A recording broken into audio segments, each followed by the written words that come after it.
Hello friends, welcome to Sahi Sab. ఎలా ఉన్నారు? అందరూ బాగున్నారా? ఈరోజు శనివారం కదా. సో శనివారం మా ఇంట్లో ఇట్లా పూజ అలంకారం అంతా ఇలా చక్కగా జరుగుతుందనమాట. రంగురంగుల పూలతోటి ఇలా మా పూజా మందిరం అయితే వెలిగిపోతూ ఉంటుంది. శుక్రవారం కూడా ఇలాగే చక్కగా అలంకరించుకుంటాం అనమాట. డిఫరెంట్ పూలతోటి చక్కగా పూలమాలలతోటి అలంకరించుకుని పూజ అయితే చేసుకుంటాము.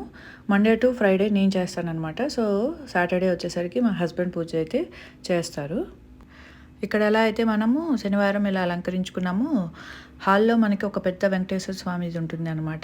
ఫస్ట్ నుంచి ఛానల్ ఫాలో అయ్యే వాళ్ళకైతే అది కూడా తెలిసి ఉంటుంది. సో అక్కడ కూడా మనం పూలమాల అది వేసి అలంకరించుకుంటాం అనమాట. సో ప్రతి శనివారం మా ఇంట్లో ఎలా అయితే అలంకరించుకుంటూ చక్కగా స్వామిని అయితే పూజ చేసుకుంటాం అనమాట.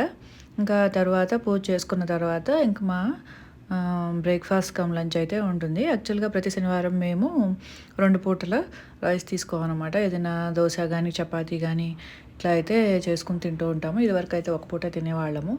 సో ఇప్పుడు ఇంకా ఏజ్ పెరిగే కొద్దీ అవన్నీ చేయలేక ఇలా అయితే మార్చుకున్నాం అనమాట రొటీన్ని. 2 పూట్ల రైస్ తినకుండా ఇట్లా డిఫరెంట్గా ఏదైనా దోశ కానీ చపాతీ కానీ ఇంట్లో అందరూ పిల్లలతో సహా అదే ఫాలో అవుతూ ఉంటాం అనమాట. సో ఈరోజు మా బ్రేక్ఫాస్ట్ కమ్ లంచ్ వచ్చేసరికి పెసరట్టు ఉప్మా.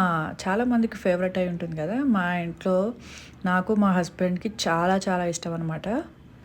సో ఇప్పుడు నేనైతే ఇంకొక మంచి కొత్త టిప్ అయితే చెప్తాను. ఈసారి కనుక మీరు పెసరట్టు ఉప్మా చేసుకున్నట్టయితే ఒకటి గ్రైండర్లో వేసుకొని చేసుకుంటే చాలా బాగుంటుందని లాస్ట్ టైం చెప్పాను కదా. దాంతోపాటుగా ఈసారి మీరు పెసరట్టు ఉప్మా చేసుకునేటట్లయితే కనుక ఇలా మధ్యలో ఉప్మా పెట్టుకొని దాంతోపాటు చుట్టూతా మనం అల్లము, పచ్చిమిరపకాయలు, ఉల్లిపాయ ముక్కలు, జీలకర్ర వేసేసి అది మొత్తం మిక్స్ చేసేసుకోండి. దాని చుట్టూతా ఇలా దోశల చుట్టూతా ఉప్మా చుట్టూతా వేసేసి కాల్చుకుని దాని మీద కొద్దిగా ఆయిల్ వేసి కాల్చుకున్నామంటే అసలు టేస్ట్ అద్భుతంగా ఉంటుందన్నమాట. డెఫినెట్గా ఈసారి కనుక మీరు పెసరట్టు ఉప్మా చేసుకునేటట్లయితే ఇలా ట్రై చేయండి. మీకు ఇంకా ఎలా చేసినా నచ్చదు అనమాట, అంత టేస్టీగా ఉంటుంది. అవి కొద్దిగా సిమ్లో పెట్టుకుని కాల్చుకున్నామంటే చుట్టూతున్న అవి కూడా చక్కగా వేగిపోతాయి అనమాట. చాలా చాలా టేస్టీగా ఉంటుంది. డెఫినెట్గా ఈసారి అలా ట్రై చేయండి. మెత్తగా లేకుండా మధ్యలో మనకి పచ్చిమిరపకాయ ముక్కలు, అల్లం ముక్కలు అవి తగులుతుంటే సూపర్ ఉంటుంది అనమాట.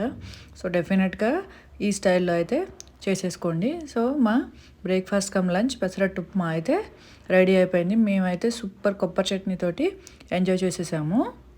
మీరు కూడా ఈ వీకెండ్ ట్రై చేసి ఎలా ఉందో నాకు కామెంట్స్లో చెప్పండి.